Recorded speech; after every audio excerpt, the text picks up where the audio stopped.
¿Qué no somos? Capítulo 1. El concepto. Sin más rodeos, vamos al lío con el concepto. Tras ser alumbrado, el Estado obliga a los padres a registrar a su hijo en el registro civil, momento en que se emite el certificado de nacimiento.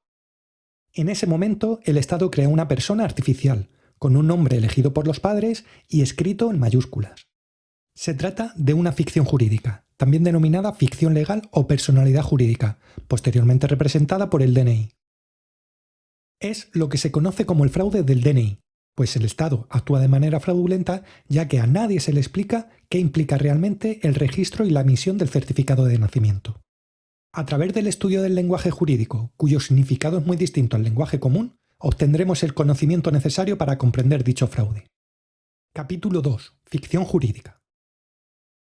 El lenguaje jurídico no es lo mismo que el castellano común, podemos decir que casi es otro idioma, y de ahí que tenga un diccionario específico como es el Diccionario Panhispánico del Español Jurídico, mientras que el castellano común tiene el Diccionario de la Lengua Española, siendo ambas obras de la Real Academia Española.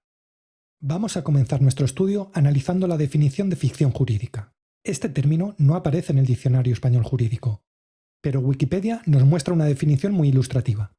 Se denomina ficción jurídica al procedimiento de la técnica jurídica mediante el cual, por ley, se toma por verdadero algo que no existe, o que podría existir pero se desconoce, para fundamentar en él un derecho que deja de ser ficción para conformar una realidad jurídica.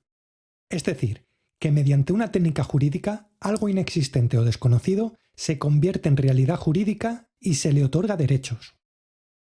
Y seguimos leyendo, es a través de una ficción jurídica como se fundamenta la existencia de las personas jurídicas. Recapitulemos. Al ser registrados en el registro civil tras nuestro alumbramiento, el Estado, mediante una técnica jurídica amparada en una ley, crea una ficción jurídica, es decir, algo inexistente que se convierte en realidad jurídica y a la que le otorga derechos. Capítulo 3. Ficción legal. Como vimos en el capítulo anterior, la definición de ficción jurídica no aparece en el Diccionario del Español Jurídico, pero sí la de ficción legal, y dice: artificio jurídico que permite otorgar efectos jurídicos a una situación o relación inexistente como si se hubiera producido.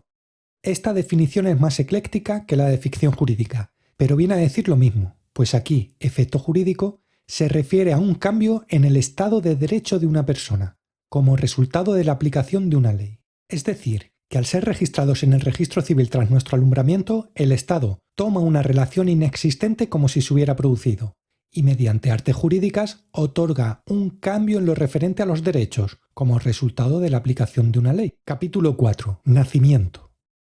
Recordemos que tanto la definición de ficción jurídica como ficción legal hacían referencia a una ley para convertir en realidad jurídica lo inexistente. Pues bien, la ley en la que se basa el artificio jurídico para crear a la persona artificial tras la inscripción de un hijo en el registro civil es el Código Civil, en sus artículos 29 y 30, que dicen: el nacimiento determina la personalidad, y la personalidad se adquiere en el momento del nacimiento con vida. Algo no cuadra, ¿verdad? Aquí no se está haciendo referencia a la personalidad según entendemos en el lenguaje común, pues en el momento del alumbramiento aún no se sabe si el bebé es bueno, tímido o es afable. Pero vamos por partes. Primero veamos qué significa nacimiento en el lenguaje jurídico. Hecho jurídico que determina la adquisición de la personalidad jurídica. Por tanto, el nacimiento es el hecho jurídico, es decir, la inscripción en el registro civil, y es en ese momento en el que nace una persona artificial, a la que se le otorga personalidad jurídica. Algo que no existía pasa a ser una realidad jurídica. Capítulo 5. Personalidad jurídica. Como vimos en el capítulo anterior, tras la inscripción en el registro civil se crea una persona artificial que no existía, a la que se otorga personalidad jurídica. Veamos el significado de personalidad jurídica. Cualidad de la que deriva la aptitud de ser titular de derechos y obligaciones y el reconocimiento de capacidad jurídica y de obrar. Corresponde a toda persona, sea física o jurídica. Por lo tanto, tras el registro se otorga la cualidad de ser apto para ser titular de derechos y obligaciones y el reconocimiento de la capacidad jurídica y de obrar. Veamos la definición de capacidad jurídica, que no tiene desperdicio. Cualidad esencial, ya que quien carece de capacidad jurídica no es persona. Comprende la aptitud jurídica para la apropiación, poder, tener, poseer, adquirir, estar obligado y responder. Tiene eficacia unificadora, centralizadora de las relaciones jurídicas cuyo titular activo o pasivo sea la persona. Es decir, que no se es persona si no se te otorga capacidad jurídica. Y el resto de la definición viene a decir básicamente que el Estado solo reconoce a quien tiene capacidad jurídica. Capítulo 6. Persona. Llegamos a una de las cuestiones clave en este asunto. ¿Qué es persona? Según la RAE, la etimología de persona procede del latín y significa máscara de actor, personaje teatral. En la Grecia clásica, los actores cambiaban de máscara para representar los distintos personajes en una obra teatral. Por tanto, para ser persona con capacidad jurídica, tenemos que ponernos una máscara de actor. Tenemos que representar un papel. Si miramos la definición en el Diccionario del Español Jurídico, persona significa sujeto de derecho, susceptible de ser titular de derechos y contraer obligaciones. Por tanto, si nos colocamos la máscara, estaremos representando el papel de sujeto de derecho, y seremos susceptibles de ser titulares de derechos y contraer obligaciones. Capítulo 7. Identificar. ¿Cuántas veces te has identificado como una persona? Según la RAE, el significado de identificar es hacer que dos o más cosas en realidad distintas aparezcan y se consideren como una misma. Y llegados a este punto te pregunto, ¿qué eres realmente? ¿Una persona o una mujer u hombre vivo? Capítulo 8. Recapitulemos. Una vez conocidas todas estas definiciones en el lenguaje jurídico, recapitulemos. Al ser registrados tras nacer, el Estado emite el certificado de nacimiento y, mediante una técnica jurídica, toma por verdadero que somos una persona, a la que atribuyen derechos y obligaciones. Es decir, el Estado crea una ficción jurídica, interpretando que el ser vivo que somos no existe, o si existe, no se conoce, y esa ficción jurídica pasa a ser una realidad jurídica denominada persona. ¿Recuerdas estas declaraciones de la exministra Celaá sobre la propiedad de los hijos? El derecho fundamental que asiste a toda persona desde su nacimiento. Por tanto, no podemos pensar de ninguna de las maneras que los hijos pertenecen a los padres. Es interés del menor, es derecho fundamental y derecho constitucional del menor. Lo contrario equivaldría a pensar que los menores, por serlo, no tienen derechos fundamentales, lo cual sería un absurdo y además ilegal. Declaraciones repetidas por otra ministra 3 años después. Nosotras llevamos toda la legislatura tratando de construir derechos. No queremos limosna ni para nuestros niños ni nuestras niñas ni para nuestra gente. Queremos derechos garantizados. Los derechos sociales no son asuntos, no son algo de segunda categoría. Nosotras estamos convencidas de que las niñas, los niños y los adolescentes son sujetos de pleno derecho. No son objetos de nadie, no son propiedad de nadie, tampoco de sus padres y de sus madres. Son personas con mayúsculas y por eso tienen que tener todos sus derechos garantizados. ¿Qué te parecen ahora que conocen los términos jurídicos en los que se está hablando? Nos lo dicen en la cara, pero como ignoramos el significado de las palabras, vivimos una realidad creada por ellos. Al creer que somos lo mismo que la ficción jurídica creada por el Estado, nos identificamos con esa ficción. Nos creemos personas y aceptamos inconscientemente la máscara de actor creada por ellos representando un papel en su teatro irreal. Capítulo 9. Autoridad. El Estado es la autoridad legítima. ¿Pero de quién? El significado etimológico de autor proviene del término en latín auctor y significa creador, inventor, hacedor, fundador e incluso padre. Y el término autoridad proviene de auctoritas, formada por la raíz auctor más el sufijo itas, que indica cualidad, condición, cualidad de ser. Por lo tanto, autor es el auténtico y verdadero creador de algo. El único que tiene autoridad, es decir, potestad, facultad, legitimidad, según el diccionario jurídico, sobre lo que ha creado. Por tanto, el Estado es el autor de la ficción jurídica y ejerce la autoridad sobre su creación. Capítulo 10. El Estado.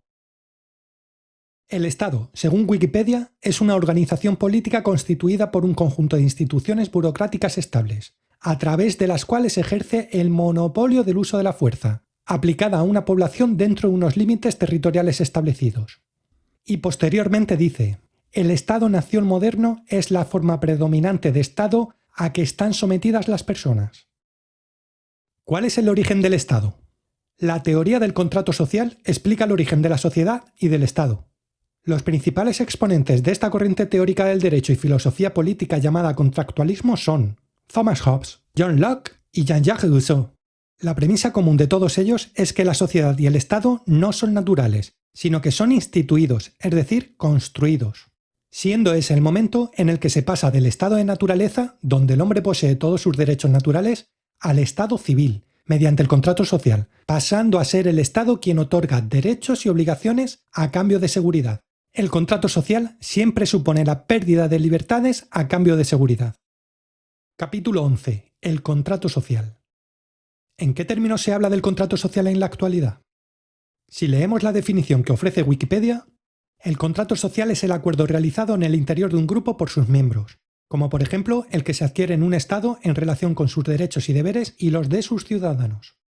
Es parte de la idea de que todos los del grupo están de acuerdo, por voluntad propia, con el contrato social, admitiendo la existencia de una autoridad y de unas leyes a las que se someten.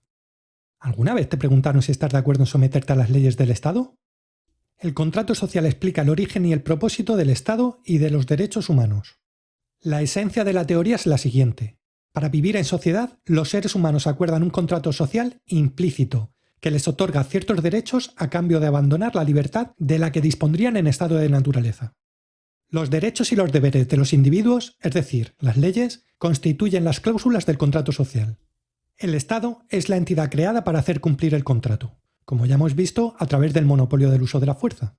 También dice que los seres humanos pueden cambiar los términos del contrato si así lo desean, pues los derechos y los deberes no son inmutables o naturales. Lo que quiere decir que los derechos naturales sí son inmutables, pero aceptando el contrato social, los cambiamos por otros que no son inmutables y son dictados por el Estado. Capítulo 12. Derechos. El derecho que aplica el Estado se denomina de manera genérica derecho positivo.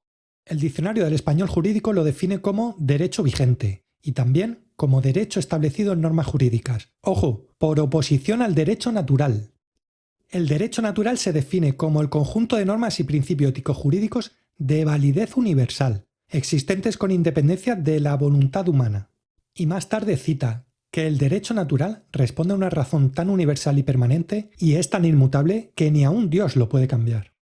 Por tanto, por un lado tenemos derechos naturales por el mero hecho de estar vivos, y por otro, los derechos positivos que otorga el Estado a las personas. Los derechos naturales son inherentes al hombre por el mero hecho de serlo, mientras que los derechos positivos son redactados, siempre son escritos por el hombre. Los derechos naturales son fundamentales e inalienables, y los derechos positivos son impuestos de manera coercitiva. Los derechos naturales son inmutables y de vigencia atemporal, por oposición a los derechos positivos que son variables y de vigencia temporal. Los derechos naturales emanan de la razón, la moral, la igualdad y la justicia, mientras que los derechos positivos son independientes de los principios morales y de justicia. Capítulo 13. Derechos fundamentales. Los derechos fundamentales. Otro truco de la retórica jurídica. Tanto la Carta Magna, mal llamada Constitución, como la Declaración Universal de Derechos Humanos aluden a unos derechos fundamentales, pero que se otorgan nuevamente a la persona. Si analizamos la Declaración Universal de los Derechos Humanos, solo se refiere al ser humano en 2 de sus artículos. En el artículo 1, que dice: todos los seres humanos nacen libres e iguales en dignidad y derechos, y, dotados como están de razón y conciencia, deben comportarse fraternalmente los unos con los otros. Esto no es más que una somera descripción del derecho natural inherente a cualquier hombre. Y en el artículo 6, todo ser humano tiene derecho, en todas partes, al reconocimiento de su personalidad jurídica, que traducido quiere decir que todo ser humano tiene derecho a perder los derechos naturales y someterse a los derechos positivos. El resto de artículos, un total de 28, hacen referencia a la persona, utilizando distinta terminología. Y como guinda, la Declaración de Derechos Humanos remata en su artículo 29.3 con esta perla: estos derechos y libertades no podrán en ningún caso ser ejercidos en oposición a los propósitos y principios de las Naciones Unidas. Capítulo 14. Conclusiones. No somos una ficción jurídica. Somos hombres y mujeres reales y libres, cuya autoridad de ser es divina. Hemos sido alumbrados en una época donde impera un sistema que intenta desde el primer momento eliminar la consciencia de lo que realmente somos. Ese sistema se basa en interacciones contractuales comerciales que se desarrollan a través de ficciones jurídicas. Es nuestra responsabilidad reconocer los contratos que se nos van presentando y actuar en conciencia. Debemos aprender a discernir cuándo estamos actuando como persona en el mundo de la ficción, a través de la ficción jurídica en nuestra capacidad pública, y cuándo estamos viviendo e interaccionando entre hombres y mujeres reales en nuestra capacidad privada.